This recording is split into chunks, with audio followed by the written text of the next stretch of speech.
November amadagi taraga mapangi manungda etek sathagadabana passenger singna Air India tongloidabani. Khalistangi underground leader Gurpat 1 gi Akanba warning. 6 for Justice ki founder ama oibata natana hauji United States amasung Canada da leba anigi dual citizenship ki ayaba pairiba Khalistan ki underground leader Gurpat 1 singha panunna leba asida passenger service tawriba flight agency singi manungda maru oiba ma oriba Air India da etek sathagadabana mathang thagi amadagi taraga mapan fawbagi manungda passenger amatana hairiba flight asida sathok chasin tawroidabani haibagi Akanba warning phongdorakre. Wafam asiga loinena mahangna makhathana phongdorakhibani haiba wafamda mathang thagi amadagi taraga mapan fawbagi manungda Air India ge flight singde attack chathagadawriba asi 6 singda chathakiba genocide ki sahi nifu surakpa kumon thauranga mari leinana chathagadabani hairi. Mahangna phongdorakliba khwaidagi nauba kihan khanganbagi wafam asi hawkhiba numi khadani da leibang asida passenger service tawriba tongan ba airlines singda bomb thamle haiduna phongdorakhiba wafam singi maraktani. Adum oinama airlines singda bomb thamle haibagi telephone call sing adugi matung inna mari leinaba authority singna chathakiba thijin humjin bagi thabak singdadi kihan khangalakhiba wafam sing adu loinamak semjin sajinba oiramkhibani. Gurpat 1 singha pannuna tamnana Air India da target tawraduna akangnaba matam fawba piraga airline asida passenger singna sathok chasin tawroidabani haiduna khangaliglibasi Canada na Hardip singa Nizar hatkhiba yauna Canada da leiba Khalistan gi miyoi India lengangna loisinana ba thorang tawre hainasu phongdoraklingai gi sairaktani. Panbai abdi mamang sahi lisingani kulhumdoi gi November da panunna New Delhi da leiriba Indira Gandhi International Airport asigi maming anauba ama thongadabani amasung sahi adugi November taraga mapanda airport asi close tawduna thamgadabani haina phongdorakba video clip ama thadorakhiba dagi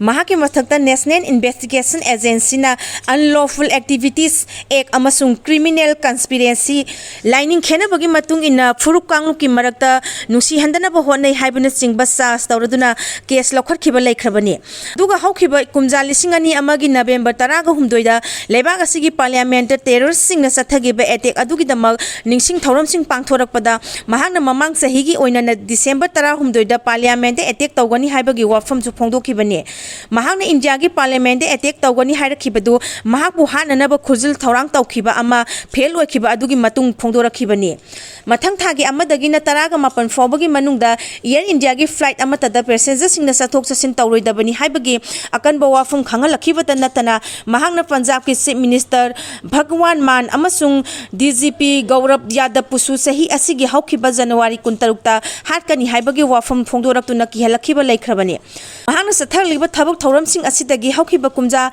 lisingani kundagina July fawbada mahapu Ministry of Home Affairs na terrorist amani haiduna laukthokuna leraklibani. Mahangna founder oiriba 6 for Justice hairiba group asina India manungda 6 singi tongan baning tamba state ama semnanaba honaraklibani. Maram sing asidagi India gi spy agency oiriba Research and Analysis Wing gi officer oiramba amana mahapu hananaba thabak paikhalakpada mai pakpa ngamkhide haina tha asigi taraga tareta United States na India bu maral sibo wafam sing phongdorakpasu laikhibani. Adumainoma USA na India da tawriba sa sasi union lenga ki maikaidagi di yumpham yaudabani haina kanna yaningdaba phongdokhibani. MLA Minister Trump na Prime Minister da aiba seron pisindringei gi mamangda BJP ki President da hana pisilamle. Ministry of Home Affairs na khutmaraktuna tha sigi tang taraga manga da New Delhi da leiba ministry asigi office ta Manipur ga Naga Kuki amadi maitai MLA minister singi mihut kharaga ministry gi official sing amasung BJP gi luchingba ani ga tongan ba mifam pangthokrabasu Manipur gi wathoki warosun purangna bani haiba mifam adugi matungda MLA Minister Trump na Prime Minister da aiba zero ama pisin ki haibadagi makhata ba wafum kaya phongdong naraklingai gi sairakta MLA Minister sing asina mamang thagi tarik kunda punna lamai Rukpan ba aiba serol ama BJP ki National President JP Nadda da pisilamle haire.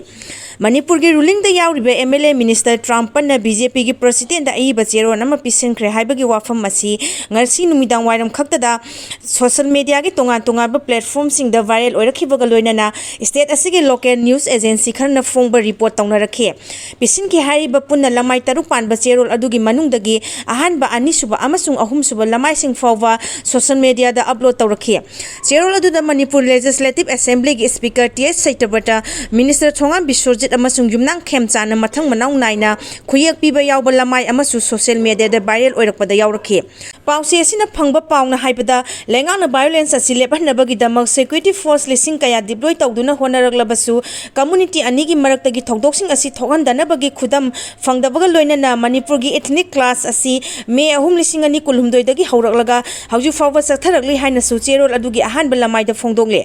aduga ani suba lamai dana oirakliba fibam asida Manipur gi miyamna ikhoida maruina BJP na lusing balenga asida ing tapa amasung mahausa gi fibam purakpang kari gi ngamdribano haibagi wahang sing hangnaragle haibaga loinana miyangi maikaidagi karigumba thuba matamda warusin purakpang ngamdrabadi MLA sing resign tawgadabani haiba wafam su phongdoragle haina palle aduga cherol asigi ahum suba lamai dana trampan mapung phajilaglaba lan asigi warusin purangnabagi damak athuba matamda mathau taba thabak sing lokhatuna Manipur kannabagi damak stakeholder pumna maka peace dialogue taunarbagi damak thabak paikhat piu haijakhibani haidi panwaya badi tha asigi tang taraga manga da prime minister da su aiba cherol ama pisanki hairiba duga BJP gi president da pisankhiba asiga amata oibra haibadudi khangba ngamdri aduga ngasi athengba phawbada cherol animaka mari leinaba pakhum amata phangba ngamkhidri